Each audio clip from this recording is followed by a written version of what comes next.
I'm starting to stream now.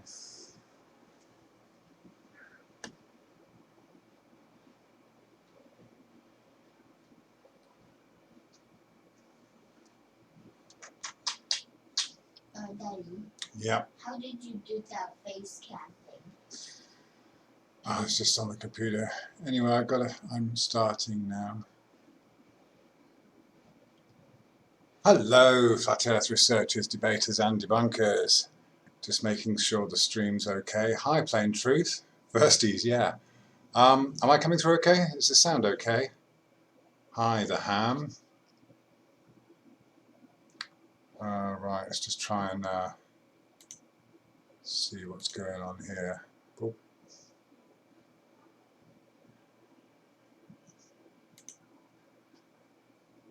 All right, loud and clear, lovely, thank you. Okay.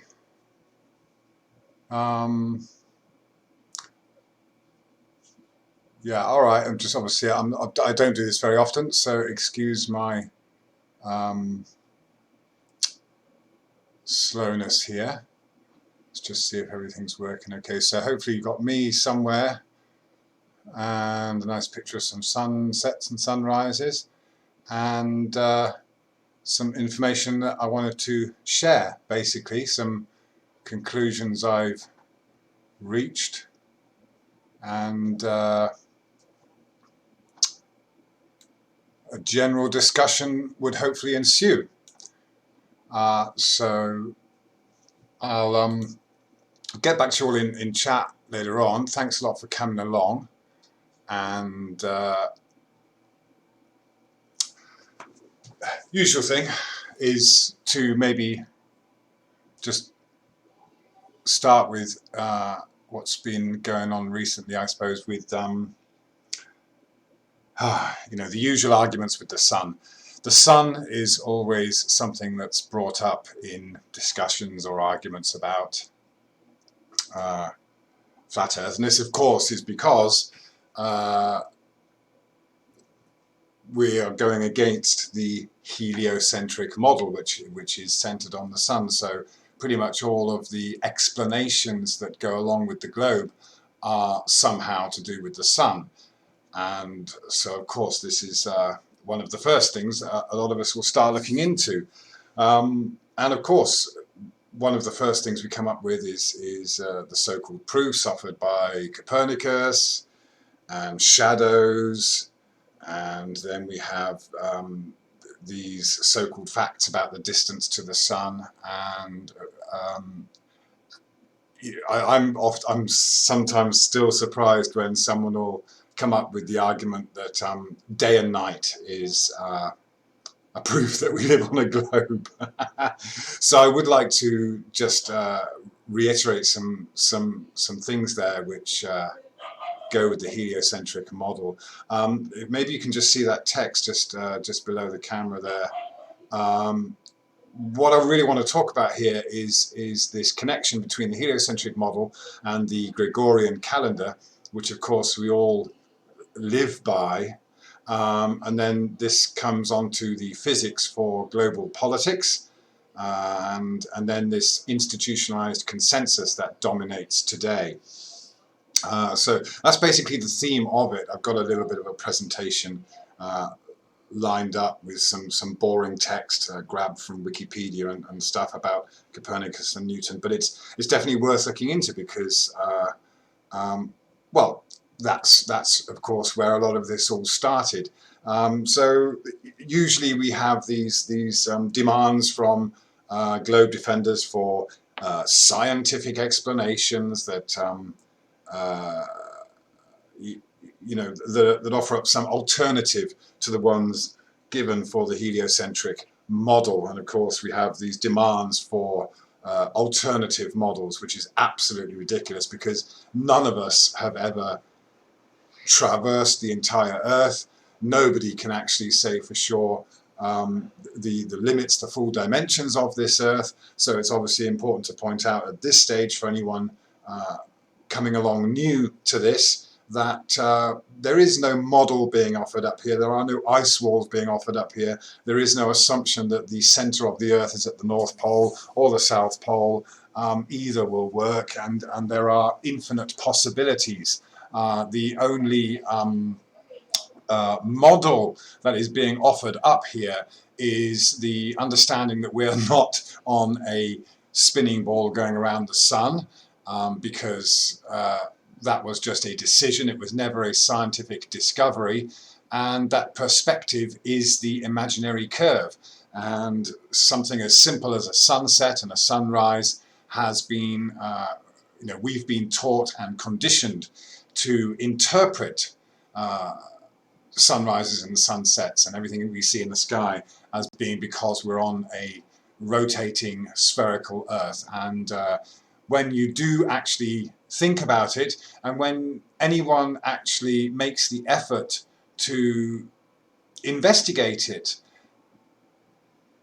at any level, it very quickly becomes apparent that we live in this, we live under this institutionalized consensus that dominates the education, the mainstream media. Interesting, I watched, I can't remember the name of the movie, just had it on in the background last night, but it was about a coup. And of course, any leader of a nation uses state-run TV as their propaganda tool, and of course that's something that was has been used on all of us from a very young age, and to be unaware of that and to ignore that, or to even not even contemplate that we could have been heavily influenced by propaganda machines in the corner of every living room, is ignorance, really. So to all those globe Earth trolls that come along with your usual explanations and demands for alternative models, believing that you have science on your side, you don't. You just have institutionalized consensus on your side. Consensus isn't science, and it's very easy to create consensus, especially with TV and even on the internet. Even though we've got ample choice, those who wish to control the narrative will do so. Sorry, I'm not able. I am able to see the chat, but I've got to scroll down for it. So yeah, I don't have any moderators here. Bad language is automatically blocked, but that's the way it is.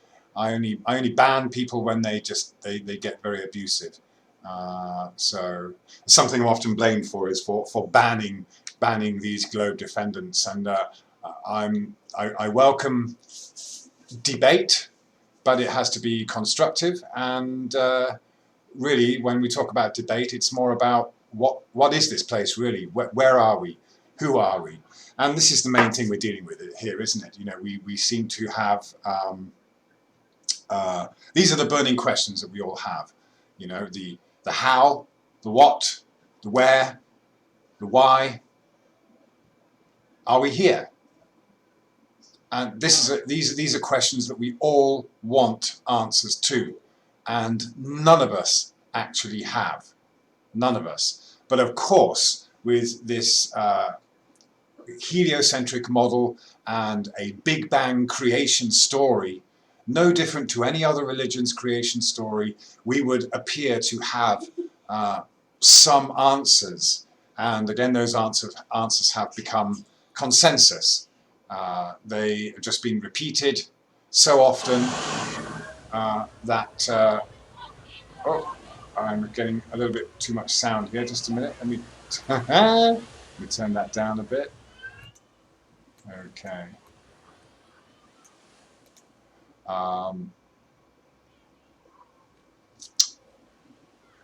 Yeah.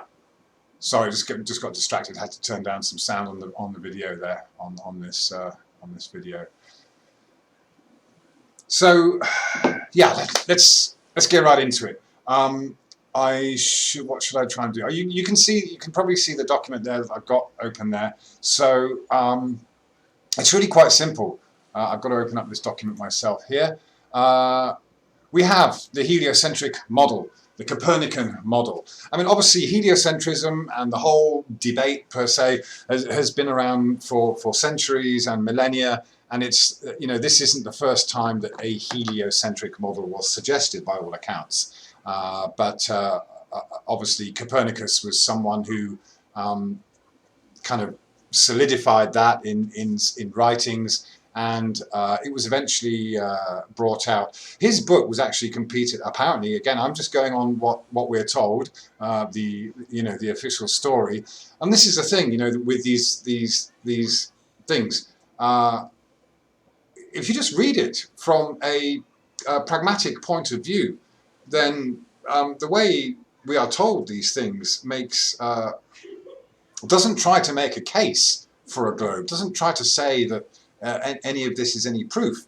It just puts it out there, and it really is up to us to make our own decisions. So, of course, it's only things like the moon landings and what have you that have really convinced many of us that we live on a globe. And I must admit, I was 50-50 for a long time. I was always, went down the whole conspiracy route, aliens on the moon and all that stuff. And it was a bit of a relief actually to come across the realization that all that was a load of rubbish. So anyway, back on track. The heliocentric model was kind of introduced around the 1540s, and then within 40 years of that being released, remembering that all these things always take time, these things take years to come about and become somewhat mainstream. You've got the introduction of the Gregorian Calendar in 1582. So this is the onset, the solidification in recent history of these two things. So what have we got here? What we have is this, the heliocentric model is it's actually very dumbed down. It's a standardized way of interpreting the movements of the luminaries, the sun and the stars, etc. And obviously making the decision to put the sun at the center. And because of that, because a decision was made, not from any discovery, it was just an insistence that they put the sun at the center. And okay, this is passed off as being some kind of a religious move because it goes away from the idea that the Earth is the center of the universe. Now again, it must be emphasized that when we talk about flat Earth, it doesn't mean that everyone thinks the Earth is the center of the universe. The fact is we just have no idea. This area that we're in could be massive, it could be infinite, it could be one of many areas. Who knows? It's just these are unanswered questions. So there is no presupposition of a model or the dimensions or any of that. But of course, when we're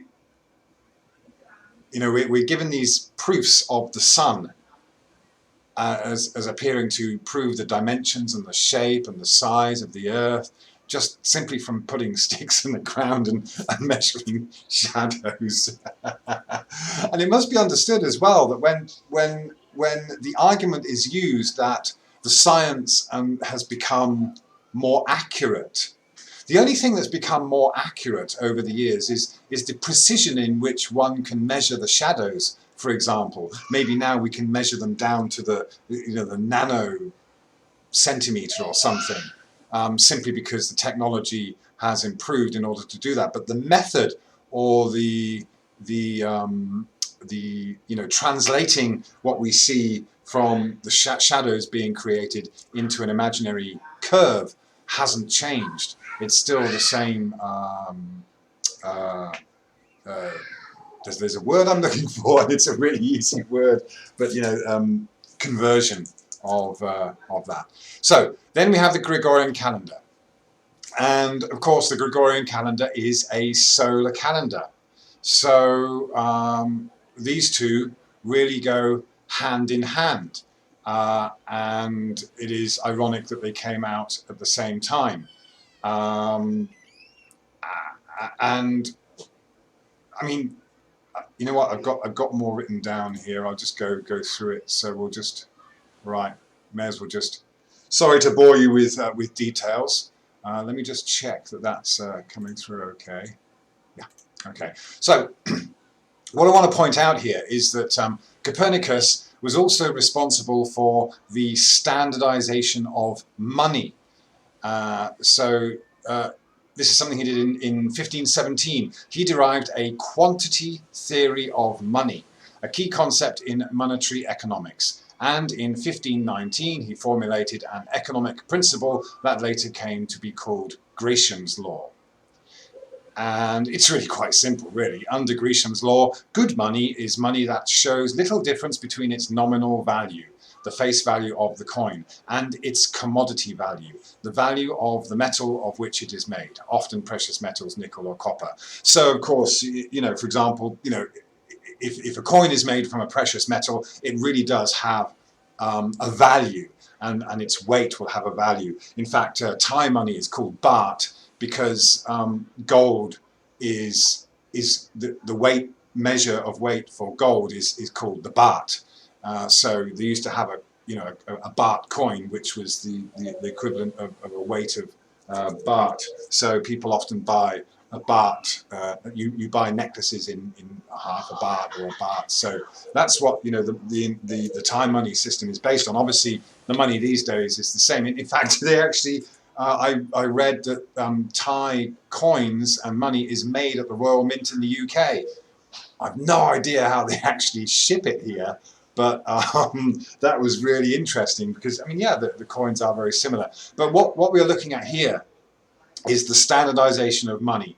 Now, again, there's no argument here that money is a necessity. It's a great way to have a unit of exchange, and if everyone agrees on the value, that's fine. Whatever, it works. Obviously, we can't run around trading sheep for bottles of water or whatever these days. You know, money is you know, it's. I'm not denying that money is kind of necessary or useful, but I'm sure we could also live in a society without money. Nevertheless, the point here is that there's this understanding with this standardization of money and under Gresham's law that basically if you have a coin of a particular size, then it has a particular value. It's given a face value. So if you think about the heliocentric model, it is exactly the same thing. So the same principles have been applied to the standardization of money as have been applied to the heliocentric model. So, you've got a sun that's a certain size and a certain mass, and the planet's a certain size. They're basically given values. So, of course, we've all seen the science books where you can open up a book and it's got the core is this and the mantle is that. And well, that's something that you could work out mathematically based on a presupposition that a planet has a certain value. And so it would be a certain size and going at a certain speed and a certain distance from the sun. And that just, while I'm at it, of course, one of these assumptions that went with the heliocentric model is of course that the Earth is another planet, and this is a huge. It's understandably difficult for someone who's never thought about it to break free from that. We've all done it. We've all been in school, and we've got this in our mind. This idea of an Earth going around the sun. It is very, very difficult to break away from. But of course, it's very telling that we are introduced to this model to perceive ourselves as being on an Earth that's another planet from a very early age, even before we've gone anywhere much further than our front doors. So that's very telling. I mean, really, really, if we were being taught to have open minds and scientific minds and being given the tools to properly explore and develop and evolve, mentally and our intelligence collectively, then we should be allowed to explore all these other options. So, it's very difficult. You're often met with a huge amount of resistance when you try to explain that the heliocentric model is one of many possible interpretations of what we see going on in the sky. And we all know by now that not one of these globe Earth proponents who do all the silly hit pieces for several years now, none of them have ever come up with anything that offers up any kind of evidence or proof that there's any kind of curvature or motion of the Earth. And but for them, just bringing up an explanation that goes with the mainstream narrative is enough, and that's their proof. Well, if that's all your proof is, then you're welcome to it. You really are just going to be stuck there. And personally, I refuse to get kind of bogged down in such rubbish. So,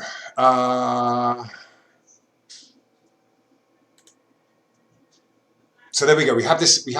The heliocentric model, very standardized. Of course, what it was circles.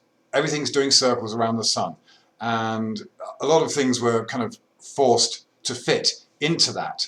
So we have these laws made up. Let's just go along with those assumptions.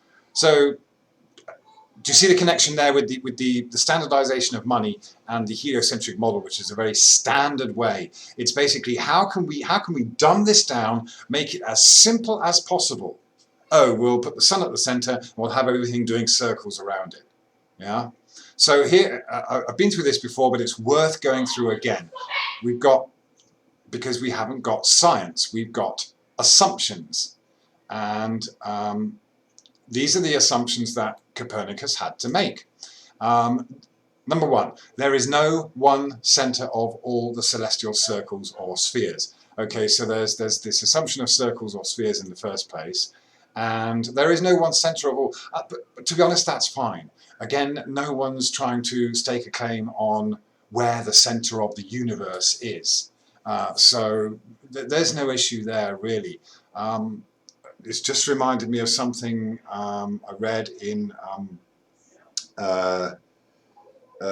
Brief History of Time, in which it's mentioned that obviously this connection to objects falling on the ground and gravity, it had to be assumed that stars had mass and they were all falling through space endlessly. This is just one of the ridiculous assumptions that they have to make in order to make this connection. Okay, so number one, there is no center of all the celestial circles or spheres. Well, that's fine. No problem there, really. Number two, the center of the Earth is not the center of the universe, but only the center towards which heavy bodies move, and the center of the lunar sphere. Okay, so again, it is an assumption that has to be made for the model. So, okay, it's basically shifting the center of the model to the sun, but it's still only based on the observations we make from the Earth. No one's ever been to the sun. No one's ever measured the distance to the sun. No one even knows what the sun is. And of course, one of the assumptions we have to make is that the sun is a sphere. We don't know that. Nobody knows that. Does it look like a sphere? Not really. Of course, we're given images that who knows how real those images are. But it doesn't appear to be a sphere, or you can't claim that it is a sphere just from the observations that we make on the Earth. So number three, all the spheres surround the sun as if it were in the middle of them all, and therefore the center of the universe is near the sun. Of course, what we have now is this understanding that all right, the solar system is just one of many gazillions of solar systems, and so things have moved on from there as far as the narrative. But again, we have all the spheres surround the sun. This is another thing that a lot of us will look into when we first get into this, is of course we try to determine whether what we're actually looking at in the sky is a sphere or not. And again, we have this leap of faith that just because we see spheres in the sky, it means that the Earth is another planet and another sphere. But we don't see spheres in the sky. These are all just assumptions that go with the model. Again, got to emphasize that these are not discoveries. Nothing has ever been done to determine this in any scientific or factual way. So what is it? These are just assumptions for a model that is a choice. And of course, I'm getting ahead of myself here, so we'll go through this, and I'll make the connection to the Gregorian calendar in a second. 4. The ratio of the Earth's distance from the Sun to the height of the firmament, outermost celestial sphere containing the stars, is so much smaller than the ratio of the Earth's radius to its distance from the Sun, that the distance from the Earth to the Sun is imperceptible in comparison with the height of the firmament. Okay, bit of a mouthful, but basically it's saying, you know, the Sun is further away than the moon. And, again, I would say there is no proof for that. From what I've been looking into recently, I have the idea that actually the Sun and the Moon are seesawing, and sometimes the Sun may be closer than the Moon, and vice versa. I don't have any proof for this, but it's a way of perceiving it that I'm looking into at the moment, and why not? Especially here in the tropics. you can really feel the difference. You know, the point here is that there's at least this understanding with Copernicus that the distance to the Sun is imperceptible, cannot be worked out. And I think even Einstein said the same thing. So at least there's one thing that they're all in agreement here, is that you can't tell the distance to the Sun. So when anyone ever comes up with any kind of proof for the Earth being a sphere because of the Sun, well, they're talking a load of rubbish. And they're not even talking from a standpoint that comes from any of the heroes of the so-called scientific community that they worship. Because, in all honesty, these guys are saying that we can't tell the distance to the Sun. So I've no idea where this 93 million miles away came from. We've been talking about this for years. But has anyone ever actually come up with who created this number? I don't know. I've not been able to find that out in my research. It's not for want of a lack of want of trying. 5. Whatever motion appears in the firmament arises not from any motion of the firmament, but from the Earth's motion. Okay, again, remember these are assumptions. So it's basically saying that we see the Sun moving, we see the moon moving across the sky, we see the stars, and of course they all appear to move together. Cool.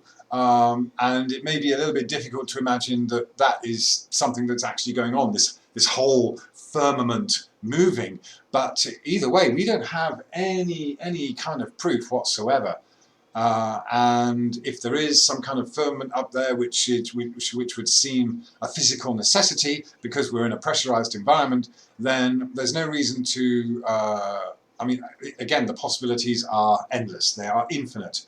I was just watching one of those lamps the other day that just projects the stars onto the ceiling, and you look at these stars going around on the ceiling, and you've got one in the middle that just stays there, and all the other ones go round and round. And actually, it works. I mean, there's an excellent model. If you just have one of these lamps that project stars onto the ceiling, why not? Because one thing that you notice is the distance between the stars doesn't change, which is what we see. We don't see this any difference. So they could be projections from where, I have no idea. But of course, what we have here is this understanding and acceptance that we are in a, I don't like to use the word intelligently designed environment anymore. I'd rather say creative intelligence. Yeah, because this is that then gets away from us saying that there's a creator, but what we have, what we can see and understand in the experience we are having here is that we are in a universe that is in which there is intelligence behind the creation. And to be honest, even if you want to go along with the idea of evolution, then that's fine, because you still have intelligence behind that creation. And even if you don't want to talk about it in that terms and you want to talk about adaptation, you still need to have intelligence in order for things to adapt. And we know that, you know, if you don't use your intelligence to adapt and you keep on doing the same thing and making the same mistakes, then you don't progress, you don't evolve. So even that, in terms of, even if you want to consider that evolution is a thing for life on this earth to get to the point it is now, then intelligent creation is behind that. That's obvious. So it's obvious that there is intelligence in the design, in the creation. By whom, by what, how, and okay, why, of course, is the most important burning question. Why? And we don't know why. We don't know why. But again, this is why we have this sticking to these models and desperation to have a model which is nothing more than a faith, nothing more than a perception, nothing any different to any other religion that gives us a creation story. This is a Big Bang creation story to say that the universe is expanding, but I don't see any evidence of that either. So I digress hugely, and I'm sorry I'm not looking at the chat at the moment. I'm looking at this text, so I will try and get back to the chat. I've got no idea what's going on in there. Scrap amongst yourselves if you're doing so. So again, we've got whatever motion appears in the firmament arises not from any motion of the firmament, but from the Earth's motion. So again, an assumption that the Earth is moving. And number 6, what appear to us as motions of the Sun arise not from its motion, but from the motion of the Earth and our sphere, with which we revolve about the Sun like any other planet. So a bunch of assumptions here, really. The Earth is another planet, okay, and it says here, the Earth has then more than one motion. So this is absolutely, totally ridiculous. Again, assumptions not done with any kind of measurement. No discovery was made that the Earth is wobbling like this, or tilting, or spinning. None of this. It is all just assumptions that have to go with the heliocentric model. And number 7, the apparent retrograde and direct motion of the planets arises not from their motion, but from the Earth's. The motion of the Earth alone, therefore, suffices to explain so many apparent inequalities in the heavens. So here is one real big clue, actually, in the desire to have this standardization. Obviously, there's a lot going on up there, and obviously, if you do spend time looking, the sun and the moon, they definitely have a relationship, but they are also interdependent. In fact, if you have a look at timeanddate.com, in this time, around the end of December, it is interesting because on Boxing Day, I think there is an eclipse near Australia, a solar eclipse. But what happens in the weeks, the week or two before that eclipse, is the moon goes way off path to the other tropics and comes back down again within a matter of a week or so.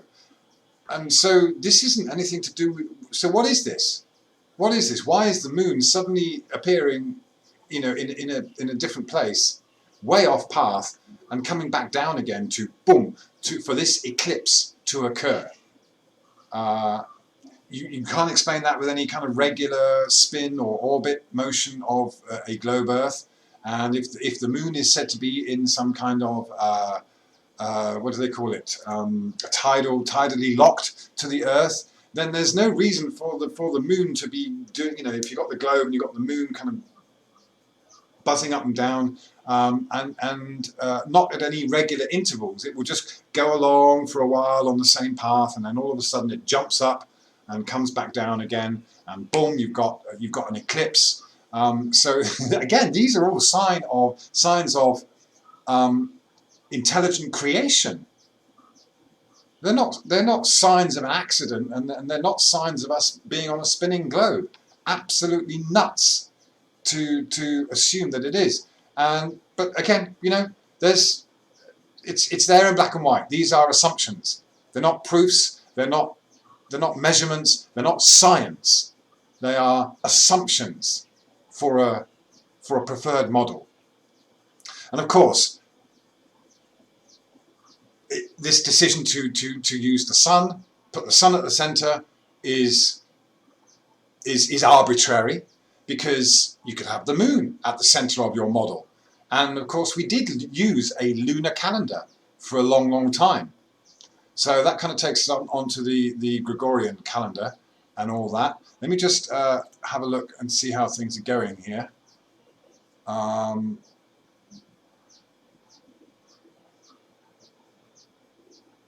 Okay, Newton's fourth law. I'm gonna ignore that for now. Basically, because laws. When you talk about Newton's law, we'll get to that actually. Okay, Newton's laws are just man-made laws. They're not, again, just as we saw just now with these assumptions and this desire to create these laws where everything circles, everything's spheres, and everything's doing circles. That's not dictated by observations. That's dictated by people on the Earth making a decision to create a model. Yeah. So yeah, I don't want to get distracted by the chat. I'll come back to it, okay? Because it's funny to see all these trolls just jumping ahead without actually just listening. So Gregorian calendar. The Gregorian calendar is the calendar used in most of the world today. It's a solar calendar named after Pope Gregory XIII and introduced in October 1852. So just to recap that, we've got the heliocentric model introduced in the 1540s, and then 40 years later, within less than a generation's time, we've got the Gregorian calendar introduced in 1582. So essentially, these two things come out at the same time, and the Gregorian calendar is a solar calendar. And just to reiterate, is before the Gregorian calendar, we had the Roman calendar, which was a 10-month lunar calendar, and that was fixed. That was very regular, very reliable, no problems with that at all. And even here today, in many cultures, we have the lunar calendar is still used. And I find it quite funny when the other day someone was arguing with me and they say, oh, 99.9% of the population agree that we live on a globe. Do they? Have you asked them? And all these scientists, do any of them actually know? And it's the same. We're all just fallible people. We're all the same. We all just went along with it until we actually looked and thought about it. Yeah. So here in Thailand, for example, there are a whole bunch of calendars used, because there are different lunar calendars, and all the festivals follow a lunar calendar, and it's very precise. You can rest assured that the rains will come at a certain time with the lunar calendar. But of course, these events fall on different dates in the month. Interestingly, something like Christmas will fall on the 25th of December, no matter what. But for events that happen here in Asia, whether it's the Water Festival or Songkran, various festivals, they are not tied to any particular date, because they will occur when for example, the full moon of the 9th month, of the 9th lunar month. So, of course, according to the Gregorian calendar, these things are totally out of whack. They do come together from time to time, but for the most part they're very separate. But it works fine, and it's very regular. So you can put the moon at the center of your calendar, you can follow a lunar calendar, and you can break everything up into evenly divided days and everything, and it all works fine, absolutely fine. Again, so what we have is just a decision. We have a decision to have a calendar based on the sun, based on a solar system, based on the heliocentric model, all being pushed at the same time in the 1500s. And this really was again, I'm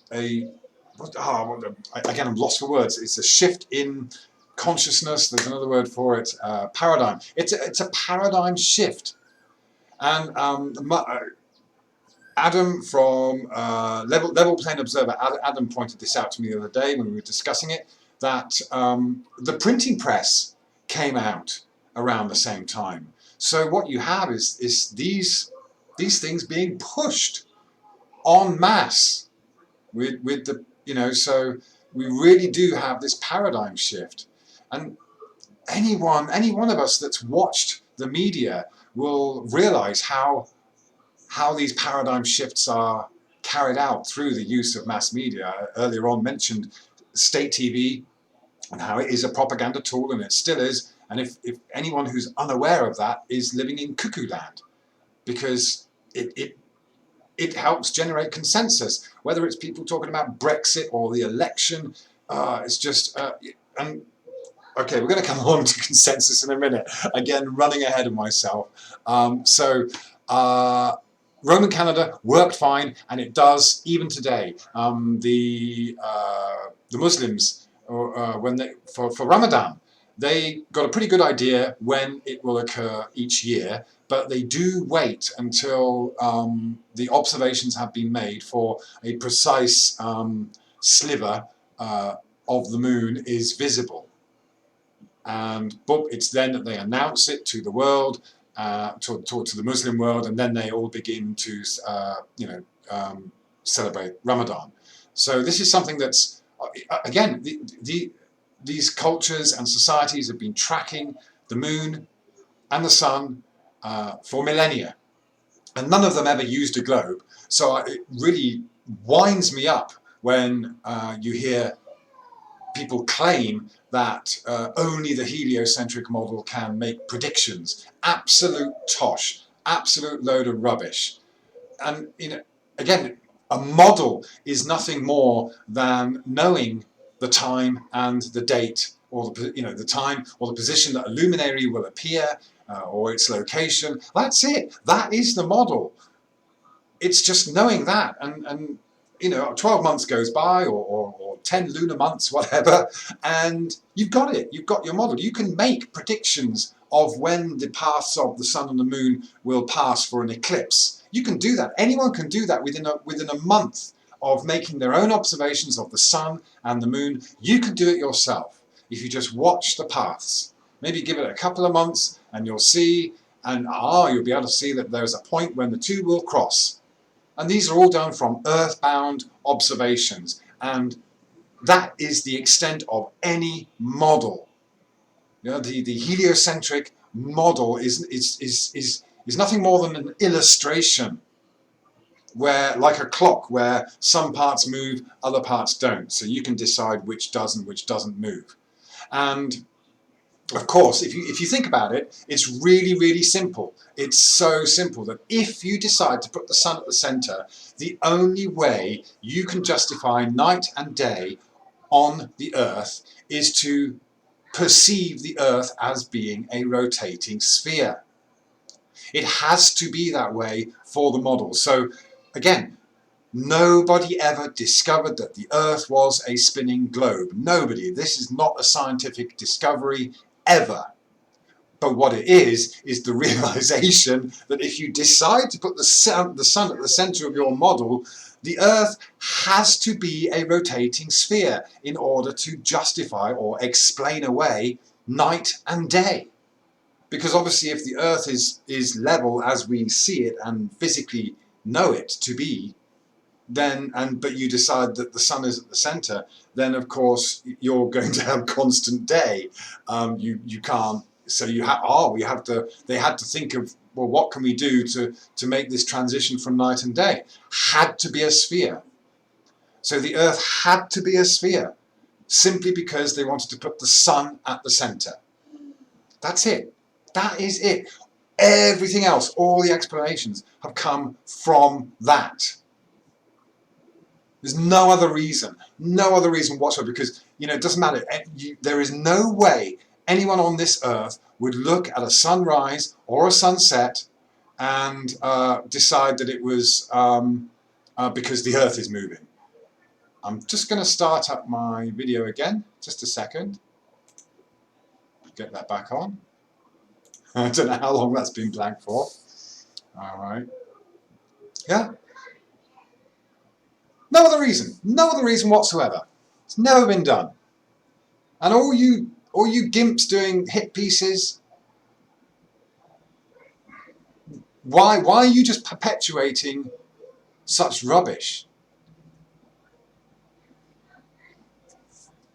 You can't even come up with an experiment. How many of these guys sat there making hit pieces and laughing have actually got up off of their intellectually lazy arses, faced their fear, and gone out and actually done a measurement while talking about science?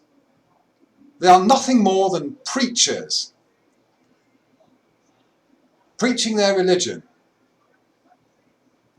Yeah?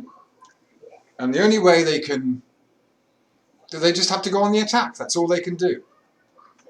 And what's really sad is there are some people, I mean, some of them are just stupid and ignorant and intellectually lazy. But there are some out there that are smart enough to get it. And that's what's so disappointing, is because they don't use their smarts to seek their own truth. They would rather spend time and energy defending a belief and faith, or defending their egos, just defending that, instead of actually just admitting that, sorry, I don't know the facts. I don't know the how, what, why, where, when all this is. No idea, because it's scary. It scares everyone. So we'd rather have a model. We'd rather cling on to an unscientific, ridiculous belief than admit that we don't know. Yeah, nuts. Domesticated primate, they attack because they have no defense. Yes, okay, sure. Okay, back to this. So yeah, then we had the Julian calendar, the solar calendar, introduced in 45 BC. So it's been a solar calendar for a while, and of course we know that Julius Caesar inserted months here and there, so it's all got a bit messy. And of course, you could talk about things got out of whack, and then it was replaced by the Gregorian calendar, or so what. But there is no one calendar. It doesn't matter. You see, the thing is, what's quite funny is that whatever choice of calendar is used, it's actually quite insignificant. It doesn't matter. It's handy to decide on one, just as it's handy to decide on a particular language to use to communicate with. Unfortunately, a lot of people use English, and it's nice to be fluent in that language. But it could have been any language. Could have been French. Could have been German. Could have been Japanese. Whatever. And how would that have come about? It would have come about by force. This paradigm shift in the language that we use would have come about, and if we used a different language, we might start thinking about things in a different way. That's certainly apparent when you learn another language. You realise that there are different ways of perceiving things. So language can be a huge barrier, and of course, mathematics is just a language. That's what it is. It describes things. Okay, so I want to be clear on this connection here. Now, Newton was a Royal Society member, of course. He was into his mathematics and optics, and he was in the Royal Mint. He was the warden of the Royal Mint in 1696. And of course, what we're talking about here again is the standardization of money. So this is why I'm talking about the heliocentric model and the Gregorian calendar. So we have Copernicus involved in the standardization of money and creating the heliocentric model. So here we have these two things connected. And then along comes the Gregorian calendar, and later on we've got Newton. Okay, and he is also involved in the standardization of money and even more standardization of the model that we are led to believe in for our lives. So this is why it's starting to become very clear that we are living under this very standardized system. And it gets even worse and even dumber, actually, under Newton. When you really think about it, how stupid and dumbed down this really is. Yet we've got people claiming that because they can tell the story and recount the history that we've been told, they are somehow smart because they can do the same as everyone else has been taught to do. Perceive ourselves from outside of this earth, looking from a different perspective, and because of that we're somehow considered to be smart, because we can imagine ourselves off this world from an objective perspective, and this makes us all scientific because we can do that. But very interesting here. So let's just go through, just read through the crap so it's done. Newton became Warden of the Royal Mint in 1696, took charge of England's great recoining, trodden on the toes of Lord Lucas, Governor of the Tower. So I'm not sure of the history there, but obviously he ruffled feathers, and by all accounts, Newton was a very kind of forceful person. He wanted to force his way of doing things on people. Now, these appointments at the Royal Mint, for example, were intended as sinecures, but Newton took them seriously. So a sinecure is one of those positions for example, you're in favour with the elite, and you're given this position, a directorship or something like that. You don't do anything. You collect a salary, and you might sign a few papers now and then, but you don't actually do anything. It's just a position of privilege, but Newton took them seriously. He retired from his Cambridge duties in 1701 and exercised his authority to reform the currency and punish clippers and counterfeiters. Okay, so here we have again the standardization of Britain's money, the gold standard as well. So it's all about measurement, yeah. And again, this is exactly the same principle that is applied to the heliocentric model, attaching a value to a circle or a sphere, a geometric shape, and voila! Once you've done that, you can create any model you like. Yeah, you can create any value for any coin. And away you go. So what's interesting though here is often Newton is seen as being evil and all that, but who knows? I don't know if he was really a person anyway. Newton. But here we have it saying, believed it was enough that the phenomena implied a gravitational attraction, as they did, but they did not so far indicate its cause. So this is again something that often comes up in discussions is, sure, we all know that you can measure the rate of acceleration that something falls down to the Earth, but of course the cause is said to be because the Earth has a certain mass and it's pulled towards the centre of mass, and that down becomes all directions around the sphere. We all know this explanation. Can anyone prove it? No, they can't. I tried to prove it by flying on several flights across continents, 10,000 kilometres, trying to see if there's a difference in level from the departure point to the destination point. There isn't any difference in the direction of down. It doesn't change. Yes, I know the argument that you have to perceive that level but prove it.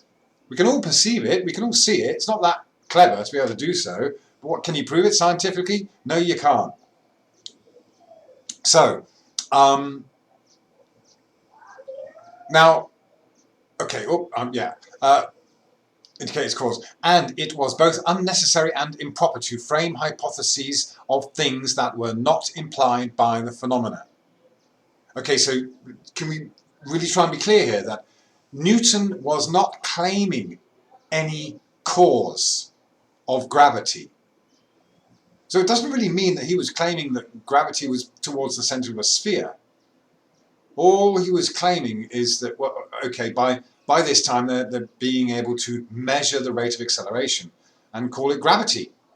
The rate of acceleration, weight, whatever, refer to it as gravity. That's it. And of course, it's fairly constant, and you can standardize it and give it the 9.8 meters per second. Boom, you've got this standardization. Suddenly you have a figure, a rate of acceleration to base everything else off of. And if you're a mathematician and you're using circles and geometry and what have you, and you've got these numbers, away you go. Off you go with your imagination, making all your models and stuff, and becoming a guru and saying, well, it's like this. And because, of course, the predictability of everything that we see in the sky can then appear to be because you predicted it. You know? But it's really quite simple. It really is. But I'm hoping that by going through this, it will make things apparent to anyone who's not really thought about it. So apparently Newton, I learned this recently, but he had this phrase that he then used: hypotheses non fingo, which is Latin for I feign no hypotheses, or I frame no hypotheses, or I contrive no hypotheses. Okay, so he apparently used this. Isaac Newton used this in an essay, General Scholium, which was appended to the second 1713 edition of Principia. All right, so in that sense, he's being honest. You can measure a constant. We can look at you can look at the moons of Jupiter and know that they're going to come around at a certain time. But it's a massive leap of faith to say that the same is happening to the Earth. But of course, once you have those, you've got that regularity, you've got the prediction, and you can apply it. Well, sure, okay, you can do that. But as Newton himself apparently said, he wasn't framing this in any hypotheses of the cause. And that's science, that's physics. If you get one object and you smash it into another and the other object moves, for example, the laws of motion, fine, absolutely fine. You've got the cause and effect. But the only cause and effect for something falling on the Earth is the fact that you raised it up, a dense object up in a less dense medium, and let it go. That's it. That's the cause and effect. It doesn't go anywhere beyond that. Yeah? Okay? So I think it's, all you've got to do is read, and this stuff is here in black and white. There aren't any lies per se. It's all kind of there, just telling us that this is how it is. These are the theories they worked on. These are the discussions they had. Okay? So apparently, here's a modern translation of the passage of his famous remark. It says, I have not as yet been able to discover the reason for these properties of gravity from phenomena, and I do not feign hypotheses. For whatever is not deduced from phenomena must be called a hypothesis, and hypotheses, whether metaphysical or physical, or based on occult qualities or mechanical, have no place in experimental philosophy. In this philosophy, particular propositions are inferred from the phenomena, and afterwards rendered general by induction. Okay, make of that what you will. But the point is that the cause and effect of gravity is not being presupposed. Yeah?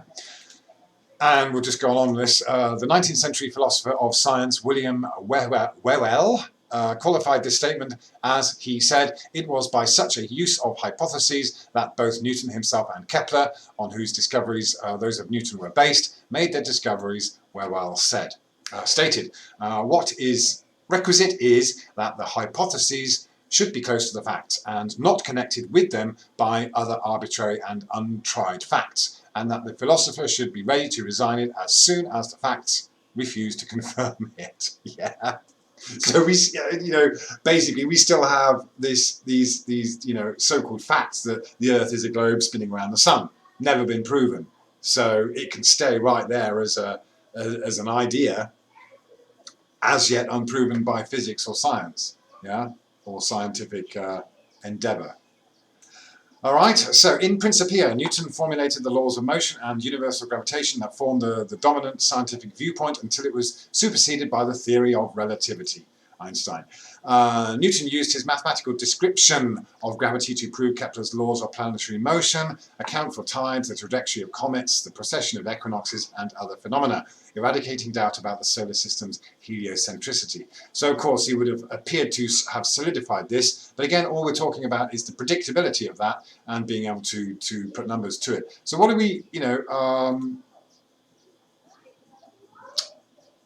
I've highlighted this at the bottom, but I've got it, okay. He demonstrated that the motion of objects on Earth and celestial bodies could be accounted for by the same principles. Ah, okay.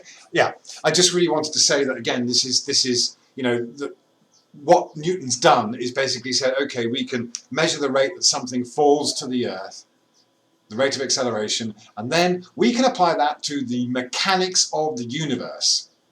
So if you think about it, this is so nuts and dumbed down to say that, an apple falls on a guy's head and he surmises that the fact an apple falls gives us the answers to life, the universe, and everything. I mean, come on. But we've got whole institutions that have just gone along with this, and of course give us the impression that there are these gurus and these authorities in the know and have been doing stuff that has been passed off as science when it's just mathematical abstract models. Yeah, so that's why we have the physics. I put at the top here the physics for global politics, because what we're talking, the physics. There's Newton talking about physics, but he's just talking about measurements, and this has become global politics. It's all connected. The politics, the calendars, the timekeeping, the monetary system. I mean, if you think about it, time and money. That is it. That is the system that we live in under, and it is a global system. Time and money, the heliocentric model. So what is this? This is a commercial system. Yeah, for sure, we all know about the whole maritime law thing as well. It's all about commerce. It really is. Now, again, that's fine in of itself. It's fine to have standardization for commerce. Very useful.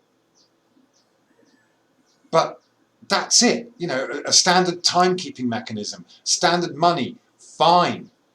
But of course, what happens is, we are told that that's our physical reality, when really this all it is a business model.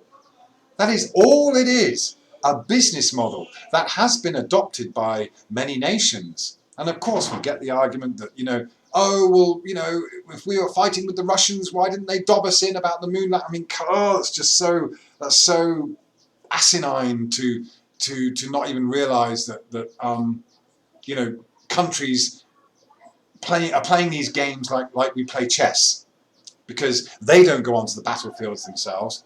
And it's funny how of course, we're given these historical accounts of kings and things going onto the battlefield with their armour, and oh dear, really, come on.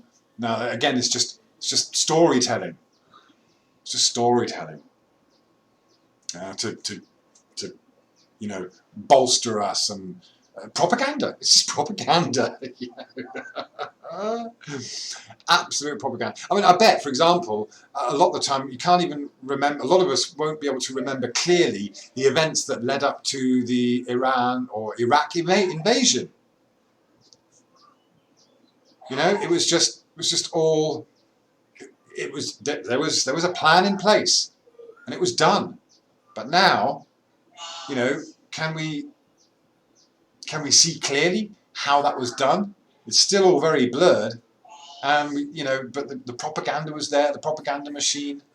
Millions of people protested on the streets before Iraq invasion. The Brits didn't want to be involved, but that didn't matter. They were going to do it anyway.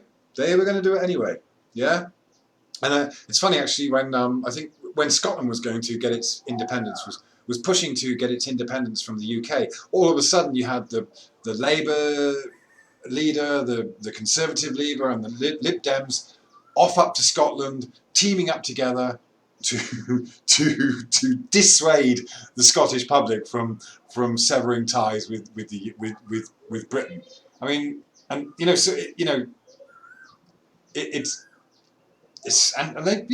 convinced, they won. So it's funny, these things reach tipping points, and then they are, it's like things are taken off the boil. The action is taken, and it's then that the apparent opposition will come together to play their roles.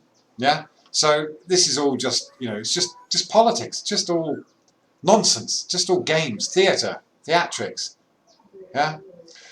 So this is what we have today, is we have this institutionalized consensus that dominates today, and you can see that, and of course, it's fine if there is argument and debate. They'll let you carry on. It doesn't matter if you want to protest in the streets.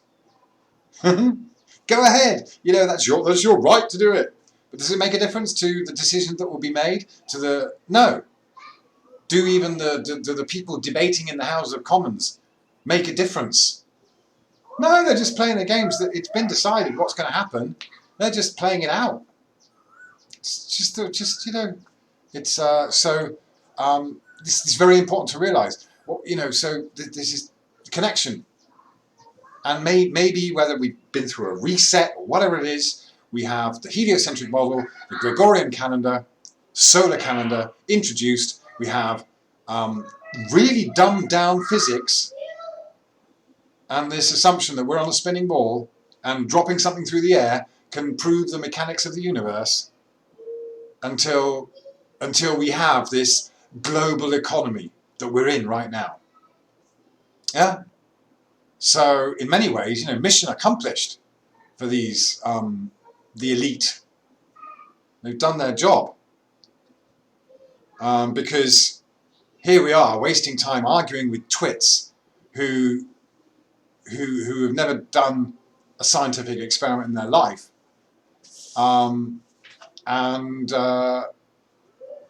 refusing to even think about those questions.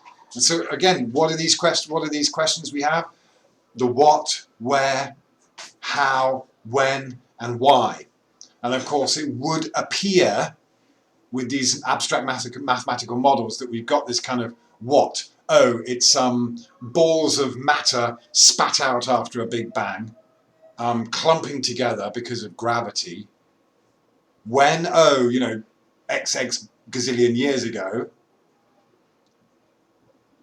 How? Well, from a big bang and gravity, and why. So we kind of have those answers. We kind of have those answers. But you think about that. This standardization of life, the universe, and everything goes completely against everything we see in our daily experience among us on this earth. What do we see among all of us? We see uniqueness, we see miracles, we see individuality, we see diversity. So instead of celebrating the diversity that is what creative intelligence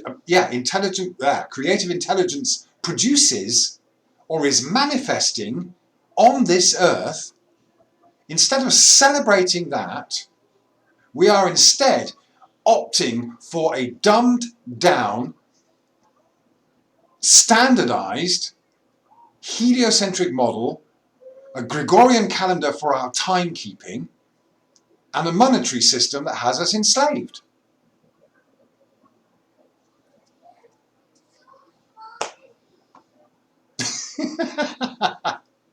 There ends my rant, and I would love to see what's going on with the chat.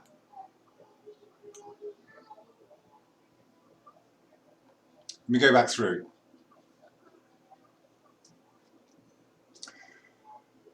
So let me just try and say hi. Domesticated primate, hi. Billy Sunday. Flat Earth Bear, hey mate. Jim. Libra 61 star, Libra 61 star. Okay. Love, Wisdom, Harmony, hi. Mallard the Duck, alright. Mr. Papaya, are you in Thailand? Newton's fourth law. So okay, Newton's fourth law. Hopefully Newton's fourth law, I think you're probably a globe troll, but hopefully you've taken on board some of what I've tried to get across here. Lynx 88, 9 o'clock hero, P900 cool pics, hi, perfection, oh there's me, Pirate Pete, Rune Torsen, Secret Asian Man, V Thomas, Vlad on Flat Earth, hey, World Without Curb. Okay, that's all that's coming up in the chat, but it says 76 are watching, so sorry if I'm not mentioning your name, but that's all that's showing me at the moment. Okay. Right, Newton's fourth law. I will answer this. Do you deny Newton's laws of motion? No, I said I didn't deny the laws of motion. It's fine. They are descriptions. But, you know, you have to understand that a lot of these laws and assumptions that were made up, for example, mass attracting mass, or the center of a spherical mass attracting the center of another spherical mass, is not a natural law of physics. But it is very clearly understood that you can create this law for a model, and mathematically you can describe it and you can prove it mathematically very accurately with circles, no problem at all. Absolutely fine, works on paper. But again, what are we talking about here? We're talking about these rules and laws for society. And as we know, different laws are made for different societies. And those laws are based on all kinds of preferences. They might be religious, they might be what is considered right or wrong, or just they might be considered common sense, whatever. But you know, there's always argument about what laws are right or wrong, what should or shouldn't be in place. Yeah. So laws by Newton are nothing more than descriptions, and that, again, that's fine. And he even admitted that, you know, he can't determine the cause and effect, so that's fine too.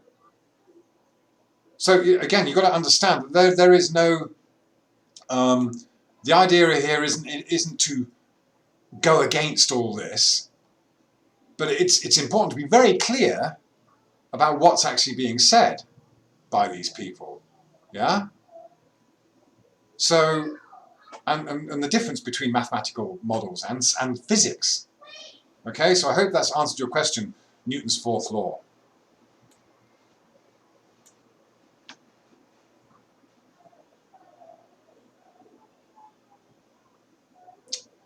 What else we got here?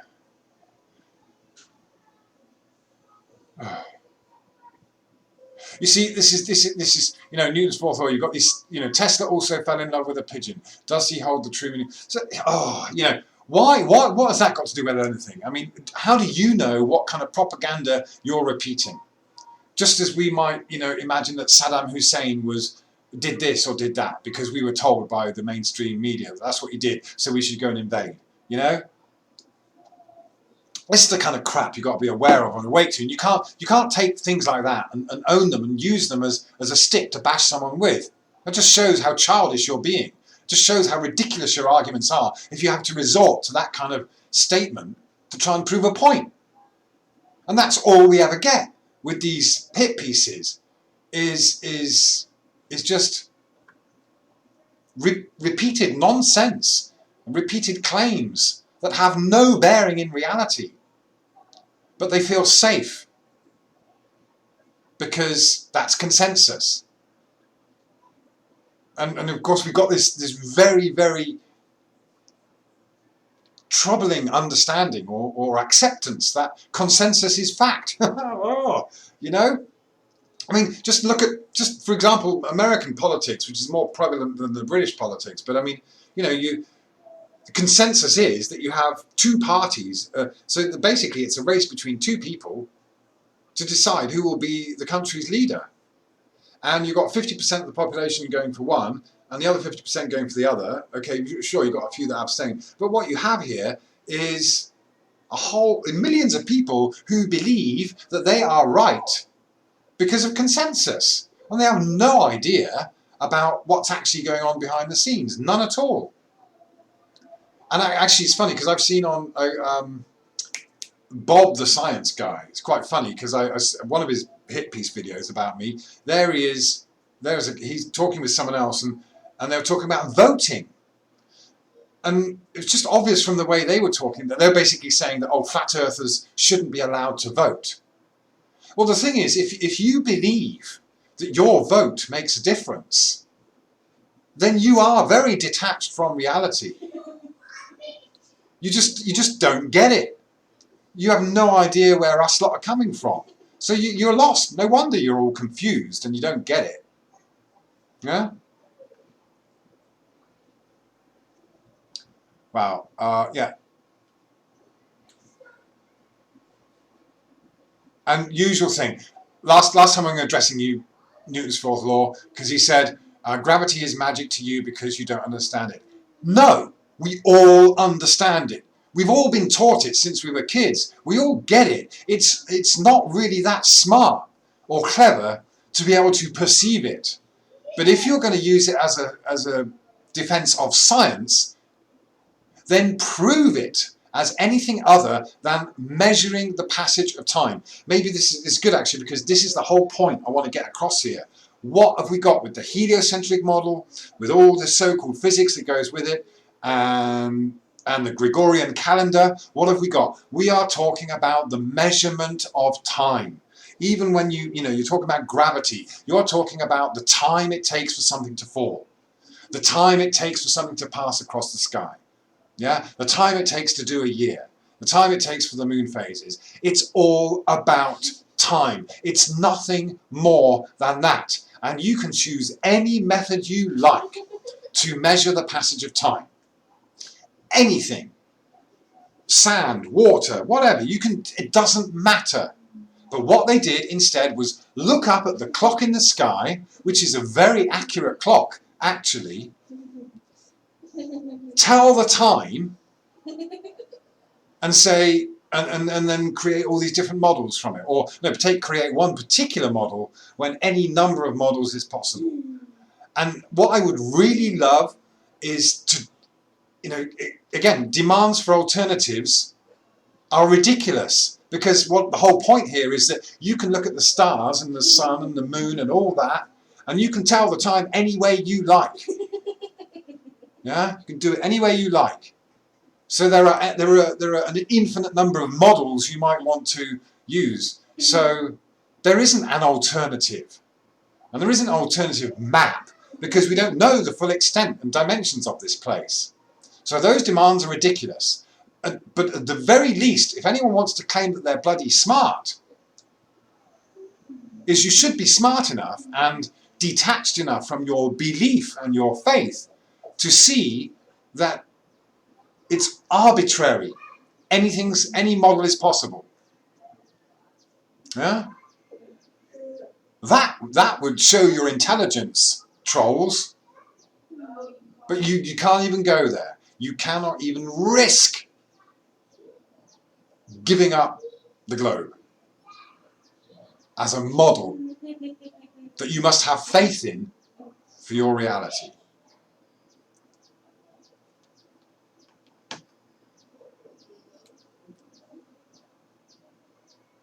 Pirate Pete, sorry if some of your things are getting held. I'm not sure why. I'm showing that now. Mallard the Duck, Newton, the only thing you're doing is making yourself look like a damn fool. You're not even smart troll. Okay, thank you, Mallard. Well said. Perfection, 0, 0, 0, whatever that is. Notice everything involves an apple, Adam and Eve, and eating the apple. Newton's head hit an apple. Apple computer, I see 666 in there somewhere. Okay. Worth pointing out that, I know I've said it before, but the way I see it, and I will do a presentation on it at some point, is that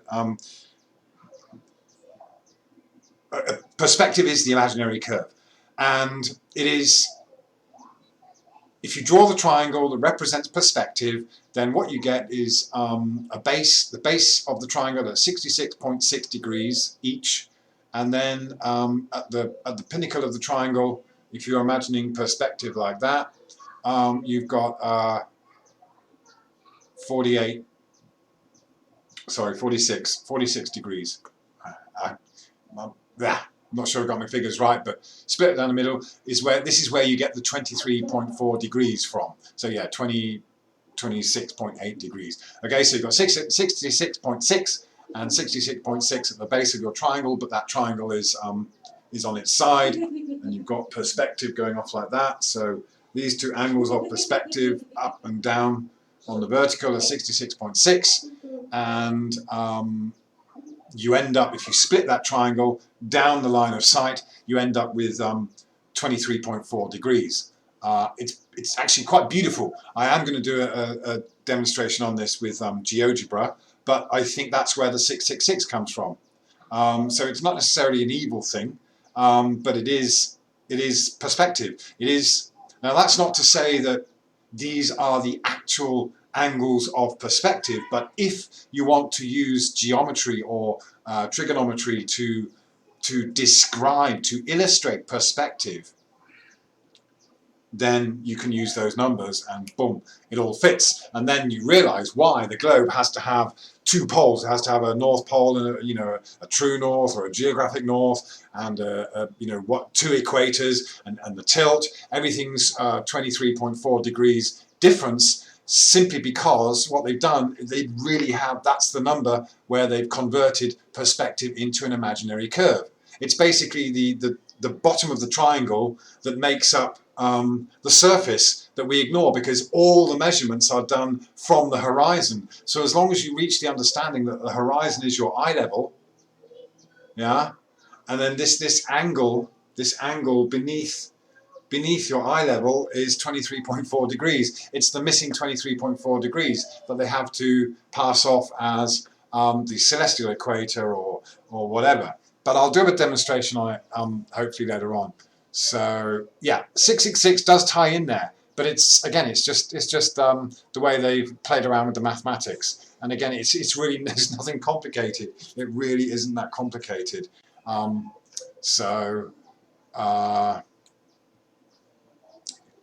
Pirate Pete, gravity means serious. Yeah, it has weight. That's right. Yeah. Michael Holmes says, twat alert. I'll let that go. Okay. World without curve.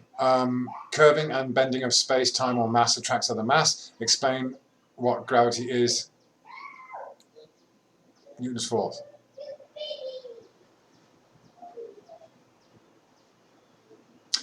Oh, Perfecto says, kick the trolls, please, Nick. They're on the wrong channel. Doesn't matter. I don't care, because all they do is they just show how dumb they are. Remember what we mentioned earlier on about making the same mistakes and not progressing.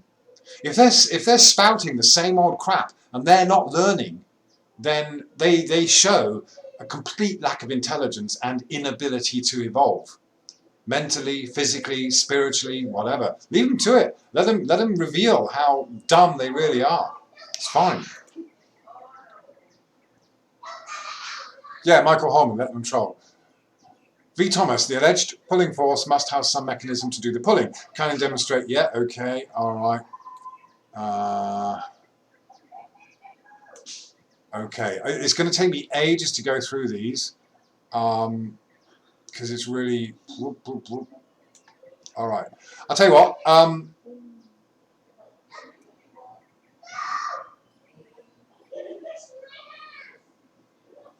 Orbs Realm, hi! Have you just popped in? Oh, okay. Cool. Thanks for stopping by. I mean, just... I think I've kind of said everything I wanted to say, and okay, V. Thomas says you don't have to do it now. I'm not sure what you're talking about there, but all right. Well, look, any questions or anything you want to just kind of enter into the discussion with? We'll maybe do this for another 10 minutes, and then I'll be done. So if you want to make sure that I see something in the chat, just put @Phuket Word, and we can just have a little thing on that. But I really hope I've got my point I wanted to get across here was this connection to the heliocentric model and the Gregorian calendar being introduced around the same time, pretty much. And then, of course, later on we had the physics for global politics from Newton. And what we do have with Copernicus and Newton was both of these people were involved in the standardization of money. So we have the standardization of time, the standardization of money, and that's why I called this our standardized existence under the sun, because that's what we've got. Our lives have been standardized, and as I said, it's fine to have those. It's fine to have those systems in place, but then it means if you get this, if you understand it, you lose the attachment to it. You can let it just be. You can let the globe be a business model. That's all it is. It is a corporate business model. And of course, any of us that have looked into politics, we understand how lobbyists work, we understand the military-industrial complex, and we understand that even they will lie to us on every level to sell us stuff. And we will lie to ourselves to convince ourselves that we need that stuff. And that's how we know that when someone is coming at you with belief in the moon landings and all that, and all this belief and faith in curvature, we all know because we've all been through it. And we examined the lies that we told ourselves, we examined the lies that we allowed ourselves to be told and have faith in and believe in, and then we realized it was all a faith. I don't know if you can hear all the craziness going on in the other room, but my wife and kids are having a lot of fun while I'm getting very serious here. But that's it. It's so it's really fine that system exists. And to be honest, do not be paranoid. I wish that it's very scary to get in when we first start questioning it. I was very paranoid about questioning NASA. But I did, you force yourself into it to look, to scrutinize, and to see what can or cannot be proven. And you soon realize that it's just trickery. And then you have to, it's very difficult to accept. It's very difficult. Yeah? But it does you the world of good.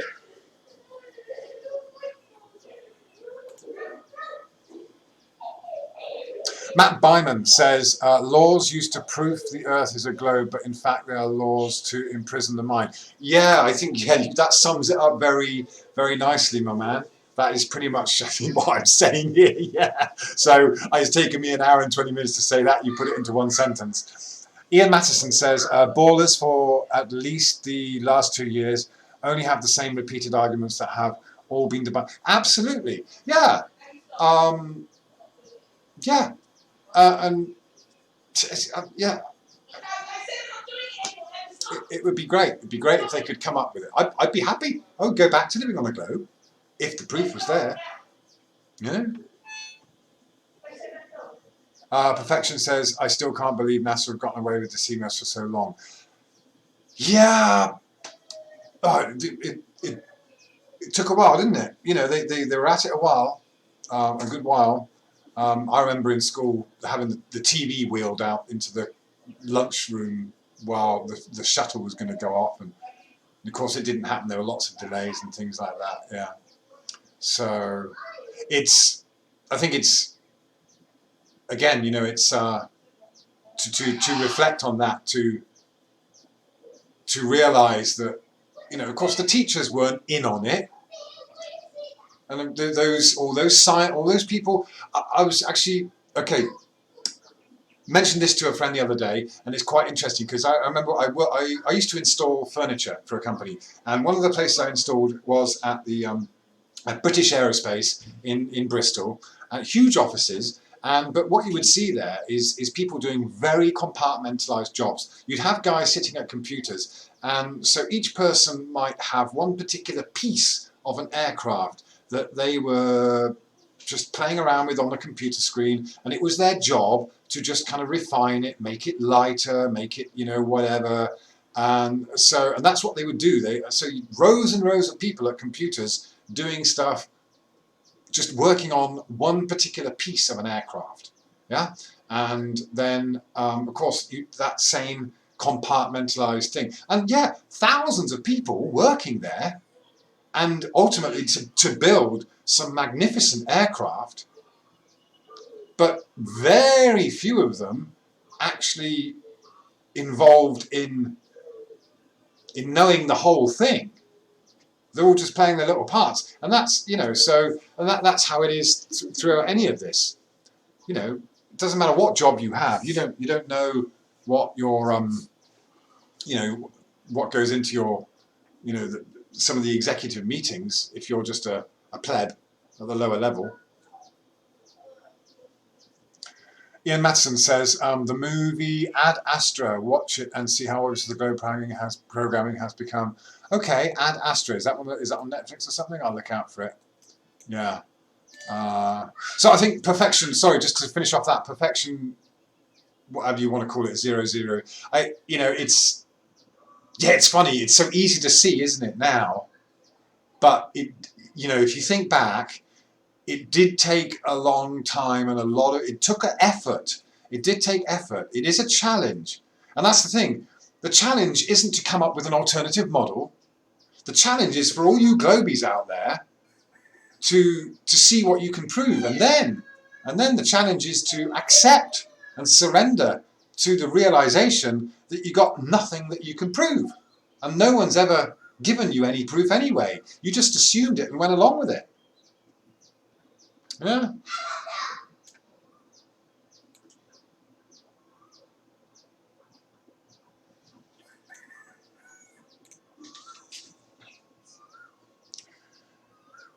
You're done, right? Okay. My son's asking me if I'm done. No, but nearly, my love. Orbs Realm. Must say, Brandon is a guy that is obviously a conduit. And so it just goes back to what I was saying. Here we have this standardization of everything, standardization of time and money and our lives. But what we see from our experiences is diversity, is uniqueness, is creation, is something so fantastic, so out of this world, that a spinning globe pales in comparison to the experiences we can have on this earth in this life. Anything is possible. Absolutely anything is possible. The way karmic energies work is magical. There is as much physics in that as there is in Newtonian physics, in that if you do something or say something, or even if you just think something, it manifests as something physical. A thought manifests as speech, or manifests as a physical action, and that has an effect. And then you get your cause and effect. You get, you end up with thoughts manifesting as a physical reality. Whether it's something you say or do, this will have an effect. That is magical. And the thing is, you can't predict it. All you can predict is that you say something, there will be a reaction. You do something, there will be a reaction. But what ripples that creates, what paths that comes, whether that means you get slapped in the face or you get rewarded with something, is anybody's guess. And that is the miracle, that is the mystery, that is the buzz of this place, and that is what is being taken away from us. This, by fear, by replacing it with a dumbed down, standardized model of time, money, and our lives. It's sickening that we all fall for it. But the beauty of it is that as one of you said, it's It's just, it's all in the mind. And there is, a lot of effort has to go into that, but you can break free, and then you're free. And this is it. It's all a game. It doesn't matter. It doesn't matter. It's all just a game. It's all just pantomime. Yeah? The only thing you can guarantee is change. Yeah? And yeah, we feel pain, we feel this. Can you remember having a headache? Remember having a toothache? And it was the worst thing in the world? But now it's gone. You got through it. You know? Ian Matheson says, I love sci-fi movies, but it's hard not to see them now as the sheeple paying for them. Yeah, me too. I still love sci-fi. It's great, Again, there is nothing wrong with it. Because whatever people do in this world, someone makes a movie and they spend loads of money, it's like, well, think about what might happen as a result of that movie. You might have a couple that get together and have kids, and they create the next genius, and it's just like everything happens. There's all connections, and so it doesn't matter. It's just as long as you've got that awareness and you're detached, like the globe. Model, the commercial model that it is. If you just allow it to spin away on its own like that, it's fine, and you can dip into it when you like, and you need to go and earn money, and you need to do your thing. You go and do it, and you come out, but you're detached. You're not emotionally, and you don't have that stress. Yeah. So sure, and it's funny what. Maybe this is kind of my last point, but I'm sure a lot of us here have all been through some really tough times. That's a common trait among the truth seekers. And maybe we've put ourselves in that situation. Maybe these things have happened, yeah. But we've been on the shitty end of things at times. We've been dealt some bad deals. But we might have been naive. We might have got into some stupid situations, but what do? We learn from it. We realise that this is a world full of predators, just like the jungle or the savannah. Yeah, you have to have that awareness. You have to know that someone is. I saw someone have their bike stolen the other day, but what did they do? They went into the 7-Eleven store. They left the keys in the bike, and they thought, "Oh, I'm just going in for a minute." They came out. The bike was gone. That was it. And of course, why? Because someone was there waiting. There was a predator waiting for some stupid person to say to themselves, "Oh, I'll only be a second," and they were too lazy to turn off the bike and take the key out. And it's just the same as these people who are too lazy to investigate all the things that we're telling you, that you can see further than we should. Or that the sun is still shining down on the earth when it's supposed to be thousands of miles away, and stuff like that. If you got off your intellectually lazy arses and investigated, then you wouldn't have your mind stolen. Just like someone who can't be bothered to just take that extra precaution of taking the keys out of the motorbike is going to get their motorbike stolen. And so yes, we've all had our minds stolen because we were taught and conditioned not to worry about it, to believe that there aren't any predators and they're all looking after us. All these government entities and everything, and the state will look after you. Yeah? It's a jungle out there, it really is. It's a jungle out there. So, Brandon, we've got to get together and chat. Orbs Realm, yeah, we'd love to do that. And V. Thomas, Nick, the law of attraction or karma has limits. Otherwise, where do you abortion blame over inmates in concentration camps? Why blame? It's pointing the finger is something very Western. What happened in the build up to those concentration camps? What did some people notice and others not notice? Yeah, and to be honest, I see a lot. You see it all the time. You see people getting themselves into a situation where they are enslaved, whether it's, it could be anything, whatever it is. I mean, you had a story in the UK recently where these Vietnamese people were suffocated in a truck. Who do you blame for that? Who do you really blame? Because different people made different decisions all along the way, and at any one point they could have got out. So, it's like pointing the finger of blame is a really tough one, and, meting out justice. Who has the authority to mete out justice in these things? This is, to be honest, this is a very, kind of Western way of thinking where, we must do something. We must blame someone. Someone must be held accountable. Well, it's a tough one, isn't it? Because, yeah, there's a limit to how much you can argue about these things. Yeah, because, yeah, we've all had some bad experiences, but you can also think about what led to it. Of course, a lot of people are born into unfortunate circumstances, and I have no idea whether that is because of anything that was done in a past life, karma, whatever, who knows. But what's undeniable is that this is a system of where things get consumed and there is suffering.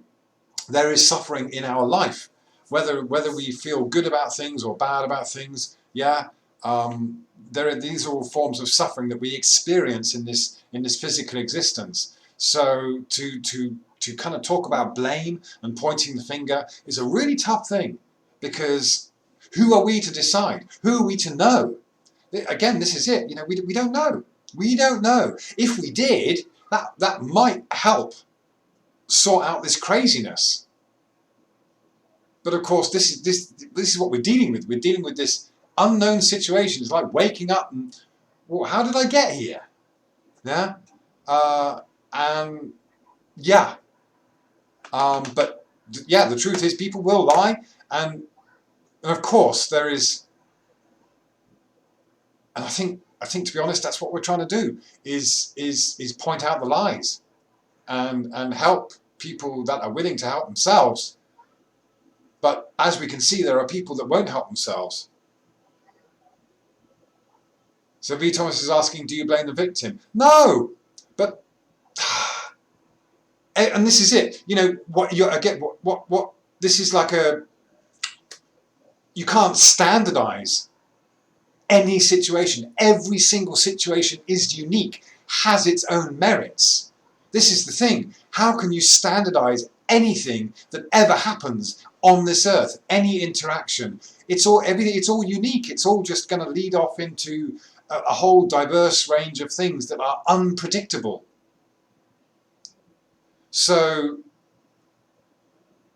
yeah, it's yeah, I can't, again, to take on the position of judge and jury. I mean, it happens in our family units, and it happens all the time. You might berate your kids. It happens to me all the time. I might shout at them and stuff, and then they'll say something, and it's like, oh yeah, okay, and I have to think about what my reaction was at the time, and go back and talk to them. And so yeah, I think again, something someone said to me the other day is it's what you do afterwards. We all make mistakes. We all do things. We all do bad things. It's just, and bad things happen to us, and so. But it's what you do with that knowledge afterwards that counts. Maybe that's the whole point of being here. Yeah. Okay. Domesticated primate. See ya. Okay. Thanks. And yeah, B. Thomas. Again, cool, mate. It's difficult to kind of exchange in a conversation like this with someone texting and me talking. So it would be good to have a proper hangout at some point. But this is already getting on for 2 hours. It's been an hour and 40 minutes. So appreciate you all for coming along. And yeah, I hope we kind of driven home some points there that we're all living a very standardized existence. And if you're awake to that, then progress is being made. So I love you and leave you, and say thank you very much. Okay, cheerio.